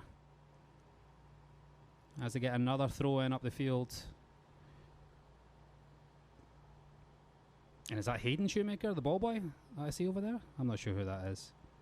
Seems like there's Shoemakers everywhere you look on this pitch, and even in the commentary box. I think that's a Mount Zion JV player, but no Hayden Shoemaker yet. Maybe next year. But looking into the sun, it's no easy to identify. As the sun pops its head back out as Logan Shoemaker wins it, he tries to play a little loft ball over, but that's cleared by Hayden Sheenan. Platzbecker using his height to try and get the ball forward as Oliger goes in on Stoner. And St. T can't clear this. Colton Moore came for it, then left it. A little bit indecision in the ranks there in the St. T defence. And it's a little bit head tennis again as Brock Cannell tries to win it. Platzbecker's got it. He might win a foul here. Does not win the foul. St. T come away with the ball. And Mount Zion pick it up again. Brock Cannell. Maybe be better served to find Shoemaker there in the midfield. But he's found Austin down the line. It's a little bit cramped in there as Colton Moore comes out to collect that. A little bit harem scarum stuff there in the middle there, eh? Ball bouncing around a bit like a pinball as this game gets a little bit more stretched. Logan Shoemaker again picking the ball at midfield after a Brock Cannell interception. Wide again for Logan Kendall. Jace Height tracking back. Oliger tries to play the 1-2 with him, but Hayden Sheen intercepts that. Jace Height has it for St. T. Tries to find Vince Coaster. But instead finds Jake Blackburn, who the ball's given away there, and it's Matt Hatayama trying to switch it. Tyler Howerton trying to switch it as Shoemaker picks it up in midfield again. Oliger, number 5, is looking forward for options, gets the break of the ball off Vince Coaster. He's on his left foot, tries to lob it forward, and Derek Austin might be in. Again, it was one of those making a chance out of nothing and don't give up on it, but Colton Moore managed to take it off of Derek Austin's head there. St. T, the ball is pumped forward. Jake Shoemaker's going to pick that up. That's food and drink for him. And Mount Zion will start again. St. T didn't give themselves much time to regroup there. And they're definitely on the back foot as Mount Zion look to press the issue and get the go-ahead goal. But they've given the ball away in the back there. And you don't want to give it away to Edgar Onati. But that's a good recovery challenge from Logan Shoemaker, who might have taken a knock. And Derek Austin helps complete the clearance. And Onati has the throw-in for St. T. It goes to Vince Coaster. He's got space to turn. Takes a little touch past Shoemaker. Can he get a shot off? Good defending from Josh Platzbecker. He clears it out wide to Jonathan Oliger. He turns his man beautifully. Takes a couple of touches. Can he get it inside to Josh Platzbecker? He does. He's only really got one option ahead of him, so he probably needs to get rid of the ball, and the referee's going to call that as a foul. And that gives Mount Zion a good chance to get up the pitch. About 40, 45 yards from goal. Oliger, short to Cannell. Plays it back to Luke Crawford for Mount Zion. He's trying to find Derek Austin. Shire and Perry trying to intercept it, but Derek Austin will get that. Tries to take it down the line, but it's cleared again by St. T. Looks like we got a foul called by the referee about 30 yards out. Maybe a little bit cramp for Shire and Perry. He's done a lot of running today. Vince Coaster, his teammate, helping him out. Time is going to stop. We are 23 minutes into the second half, so about 17 minutes left as the trainers come on to have a look at Shire and Petty. He may have taken a little knock, or he may have a little bit of cramp going by the treatment that he's undergoing. Probably just a little bit of cramp here as the Mount Zion team gathers together and huddles up to try and regroup. So a little injury break here for Shire and Petty and the St. T team. So it might be a worthwhile breather here for St. T as they regroup and get their team in together. This might actually give them some time to rethink their plan, especially since Mount Zion does appear to be on the front foot for most of this second half. We've got about 17 minutes left. Can Mount Zion make the breakthrough? Does the next goal win the game? What's your thoughts, Todd? Do you think Mount Zion needs to change it? Needs to change the tactic? Needs to change personnel? Do they push Brock Cannell up front? Do they change things around a little bit and go for get the win? I don't see them pushing Brock Cannell up top. I think we've got plenty of goal scorers up front. I think just got to be a little more creative. First half, saw a lot of interchanging amongst the forwards and the wingers. Second half here, it's been a little too straight. Both teams, especially Mount Zion, just straight down the field. Too slow in the midfield, and got to keep the ball moving and pull St. Teresa out. Be willing to hit some shots from distance, and who knows what's going to happen. I don't think we've seen a shot from probably outside the 18 other than Edgar's half-turn volley. But other than that, everybody's trying to shoot from inside the 18. It's high school soccer. Got to be willing to shoot some shots. Absolutely. As the sun comes out again here, Vince Coaster picks it up. Tries to play a nice diagonal ball, but that's cleared by Brandon. Patrick Brandon. Got his name mixed up there. And he completes the clearance, gets it down the line. St. T trying to deal with this one as the pressure's applied by Derek Austin. And he kind of lets him out of jail there. And St. T clear again. There's been a lot of throw-ins in this game on that right-hand side. As Mount Zion look to turn the screw here in the second half. Still 2-2. 2 goals from Jonathan Oliger for Mount Zion. They were cancelled out by 2 goals from Edgar Onati, who I think takes his total to 34 for the season. Todd, you were telling me you think Jonathan Oliger's the top scorer for Mount Zion this season? Yeah, I would say he's the leading scorer for Mount Zion. I don't think we have the stat on that, but yeah, I'd say he's the leading scorer right now. Looks like we've had Matt Hadayama come in for Mount Zion also out here on the wing. Great play from Platzbecker, trying to weave through a couple of defenders. He's got a chance for a shot. He takes it, and that's just over the bar. Just a little bit off balance as he kind of prepared for that shot, but great dribbling ability from Platzbecker. We've seen him do that many a time, facing up the defence. Trying to take some of that goal-scoring onus off of Jonathan Oliger maybe and take a shot himself. Yeah, and I think that's what I'm looking for is, kids willing to take some players on 1v1, willing to hit some shots from outside. I think that's probably Mount Zion's first shot from outside the 18. While it wasn't on target, maybe we'll see a little bit more of that here the second half. Yeah, why not? We often tell our players, one of the biggest crimes in soccer is not seeing how good the other goalkeeper is. And Colton Moore, for as much as he's had to do, he's had a few saves here or there. He's not really faced that strong shot from outside the box. Mount Zion will have another chance to deliver here. Number 1, Platzbecker playing it in, and it's dealt with somewhat, but Oliger picks it up. He's got a chance on the turn. Hatayama's there, and it's just by the post from Matt Hatayama. Kind of a half shot. I don't know if there was a deflection on the play or not, but regardless, I think offside was called, maybe on Jonathan Oliger. The flag is up on the far side. Great chance for Mount Zion. Good delivery. Not dealt with by St. Teresa. Jonathan Oliger almost created something out of nothing there, and Hatayama just put it by the post.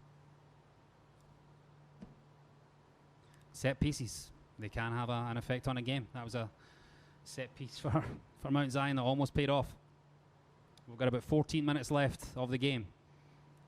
It's 2-2. No goals in the second half. Play somewhat slowed down after a topsy-turvy first half, shall we say, with 4 goals. That ball's cleared by Jake Shoemaker, and it's kept in field by Derek Austin, who's committed a foul on St. T there.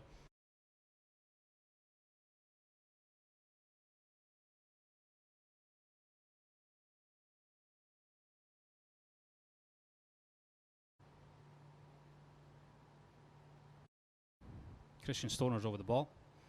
He's going to deliver. They do have Onati in advanced position. They have Coaster making a run. Ethan Spain is the target. That's going to run all the way through to the keeper, or maybe it should, and Tyler Howerton's taking a heavy touch, and Coaster almost steals the ball from him in his own 6-yard box. Almost a heart and mouth moment there for the Braves defence. But they get away with it. Goal kick for Mount Zion. Jake Shoemaker's behind this one. No game. A turnover in the back, and next thing you know, the other team puts one in the back of the net. So I think both teams are probably wanting to be sure of themselves in the back. Good chance here for Mount Zion as they break forward. It's Oliger, Austin, now Platzbecker. Just can't get the break of the ball off Sharon Petty, but Austin picks it up. Oliger's on the shot. It's a great hit. It's off the bar. Can they get the rebound? It's cleared spectacularly by Christian Stoner. And Brock Cannell's going to pick it up in midfield. What a chance for Mount Zion. Breaking forward with those front 3, and Oliger off the crossbar once more for Mount Zion. Let's say second shot off the bar so far today, right? Yep. Yeah. I think the last one was called offside. Christian Stoner to get out of the box, play it safe, and Mount Zion has to reset here from about the half line. And that's just what you were saying. Take shots from outside the box. That's what Oliger did, is he gets another chance. No offside, and that's a goal. No offside. Wow. Oliger gets his hat trick, and that's the goal they had been threatening. They just hit the bar in the last phase of play. A long ball, kind of out of nothing, in the air. It looked like Oliger might have been offside, but he must have just been playing on the shoulder of the defender. Takes it out of the air, first time, volley, back of the net, hat trick, no problem. 3-2, Mount Zion. But great recognition by Jonathan Oliger, recognizing that he had to hit it one time. If he sat there and took a touch, one, the ball's bouncing, two, you're going to have pressure by St. Teresa's backs. Puts it across the goalie's mouth, just like we teach young players to go across the goal, puts it in the side netting, and Mount Zion takes the lead here 3-2. And a good game. Probably Mount Zion, I think, probably deserves to be winning. They've had possession at least, but neither team's had a lot of great chances the second half. So 12 minutes to go. I'm not sure the goal scoring's done. I think St. Teresa's going to be pushing pretty hard right here, and I wouldn't be surprised to see him throw a few more bodies forward. And Oliger threatened with that shot off the bar, and he was probably disappointed with that effort. And yet, 45 seconds later, there he is putting the ball in the back of the net. As Hatayama tries to break forward, that's a solid challenge from Christian Stoner. We have about 11 and a half minutes left. Mount Zion now up 3-2. What's the game plan now, Todd? What do you do? Keep the ball a prisoner, protect it, keep it moving. Look for your opportunities to get that fourth goal that you don't necessarily need. And then for St. Teresa, what do? Do they throw everything at this to try and get a game-tying goal? What's your thoughts? I think Mount Zion's going to push for another goal. Looks like they've got some momentum here. They've got some energy. I think they've got... and they might get one here with Austin. And he gets the rebound here. Platzbecker might pick this up, might get a chance to shoot another great block from St. T. They're throwing their bodies in front of all the Mount Zion shots right now. And I think you're right, Mount Zion smell blood, and they want to go and get that fourth goal. 11 minutes left of the game. They'll be desperate to get that win over a cross-town rival that they've not had for many years. I think for sure. I think, it looks to me like Onate's had to drop a little deeper in the midfield. Maybe they realized in the first half Vince Coaster was having to do a lot of work, so Edgar's had to drop a little deeper, work a little harder, hasn't been up top. It's kind of left Ethan Spain up there by himself. And, right now, Mount Zion's, continuing to look for more opportunities to score here, header out. Mount Zion going to be a goal kick by St. Teresa. But, I think you want to go for another goal. A 3-2 game, it's a dangerous spot against a team that can score goals. I'll tell you what, that ball there from Brock Cannell, that diagonal ball, to me that was a fantastic ball. I think maybe Matt Hayama could have brought that down, taken a touch. He looked to head it quite far out from goal. But fantastic distribution there from Brock Cannell. Luke Crawford picking up midfield now. Just a little bit heavy with that ball, looking for Austin. As Parker Warren comes forward with the ball now for St. T, finding Jace Height. That's won again by Brock Cannell. Yeah, and just pointed out that Mount Zion looks like they've added another defender. They've moved Jonathan Auger, who has 3 goals. And great play from Platzbecker. He lets fly. Little deflection. Coltmoor picks that up. So I think Mount Zion's trying to pack it in front of the goal here, get a few people behind the ball, and not give St. Teresa that breakaway opportunity that they might have with some of their quick players up top. It's a good spot. I think Jonathan Oliger's in the back, and I think they'll just put Logan Shoemaker and Brock Cannell as the screens, maybe in front of the back four, and you can see Brock Cannell. You can see he's done a job on Edgar Renati. Edgar has been quiet this second half, and I think that's mainly due to the change that Mount Zion maybe made, with Brock just kind of picking him up and following him around as he chases him down here as well. And then you've also got the cover players in there as well with Jake Shoemaker and now Jonathan Oliger. Yeah, and I think, the question is, have you gone into a defensive mindset too early? You're on the attack. They still got some goal scorers up front. You got Derek Austin up front, Josh Platzbecker running up top with him, it looks like. But have you just went into too defensive of a mindset? And defending for 9 minutes can be pretty, add a lot of pressure. It can make a coach go gray pretty quick. And a goalie's parents. Yeah, it's a catch-22 situation, right? You don't want to invite the pressure on from St. T, who definitely have some potency in their forwards and their midfield. But yeah, you don't want to push everybody forward and leave gaps for them either. So definitely a coaching decision that they will have to make, and maybe they have made, and we'll see how that pans out. We have about 8.5 minutes left of the game. Mount Zion managed to get the third goal to go 3-2 up against a crosstown rival, St. Teresa Bulldogs. 3 goals from Jonathan Auger. He's on a hat-trick. 2 goals from Edgar Renati. Cancelled out Jonathan's first 2. But Oliger managed to get the go-ahead goal for Mount Zion. And I think just Mount Zion needs to recognize they need to keep possession of the ball here. No reason to force these balls in like that and turn it over. It's hard to get scored on when you have possession. So just keep the ball, look for your opportunities, keep moving it, and don't turn it over. Yeah. St. Teresa's dangerous when they've got the ball and they're coming at you. So kind of have to be smart in the back. And, I think the mids for Mid-State got to be, for Mount Zion, keep the possession as well. Game management, we call it, right, Coach? There you Game go. management, slow the game down a little bit, try and get some set pieces, take the ball to the corners. Just play the safe pass. You don't need to play the Hollywood pass, right now. You can just play the safe pass and keep the ball. And it looks like they might have made some other changes now, Mount Zion, just to kind of see this game out. Definitely managing the game, or at least it appears that they're trying to manage the game. Maybe not forcing as many numbers forward. Maybe just keep Derek Austin up there. Maybe Platzbecker just off of him. Yeah, brought in Logan Kindle out here on the swing as well. And Jonathan Oliger's doing that. He's just taking his time. There's no pressure from St. Teresa. He does try and find a long ball for Austin. That's going to be dealt with, though, by Christian Stoner. Now Hayden Sheenan picks it up. He could have had a look up there to see what his options were, but he decided just to bump it forward. Right back down Mount Zion's throat. Tyler Howerton trying to break forward down the line, but Vince Coaster picks that up. Good read by Logan Shoemaker. Pick up the ball in the midfield, keep possession of it, and lays smart it back play. to Smart Johnny play Oliver. to go back, For sure. yeah. Stretch this game out a little bit. Bring their forwards out. Don't need to go forward in that situation, and he's just doing a little bit of controlled possession now with Jake Shoemaker giving it to Jonathan Oliger. And Mount Zion playing the smart tactic here, just keeping the ball, enticing St. T to come out a little bit and maybe pick their moment to go forward. Yeah, it looks like St. T maybe brought in a new striker for Ethan Spain. Bryson Bridges has come in here and playing up top. Mount Zion put Logan Kindle out on this wing. And Zach Harvey in the middle, I think. Looks like Zach Harvey's came back in the middle as well. So Mount Zion does a good job keeping possession of the ball, stretching the game out, open it up, and then transition into the forwards and see what happens on this end of the field. And it's Mount Zion on the attack. Derek Austin trying to find a little 1-2. Logan Kendall, and Stoner reads that like a book. But Logan Shoemaker has done really well in midfield, and he picks that up. Very good at screening the ball and protecting the ball, and he does that there. Some good play from Mount Zion as they try to just keep the ball away from the St. T danger men. But they've lost out now as Jace Height, number 18 for St. T, comes forward with it. Shoemaker finds Platzbecker in the middle of the field. Can he see Logan Kendall on the other side? He goes himself. What can he do? Can he get a corner? He kind of trips over himself there. And he could have maybe held on to the ball, taken it to the corner, or maybe even found Logan Kendall, or maybe even had a shot at goal. He might have had a couple options there, other than the one he took. But if you're the Mount Zion coaches here, you look up and you see Edgar O'Neill having to win the ball on the 30-yard line on their defending end. I mean, if you can push him back that far. So I think Mount Zion's made a proper adjustment here to try to get him away from the offensive half of the field, pulled him back in the defensive half of the field, and put him 60, 70 yards away from the goal that he's trying to score on. Yep.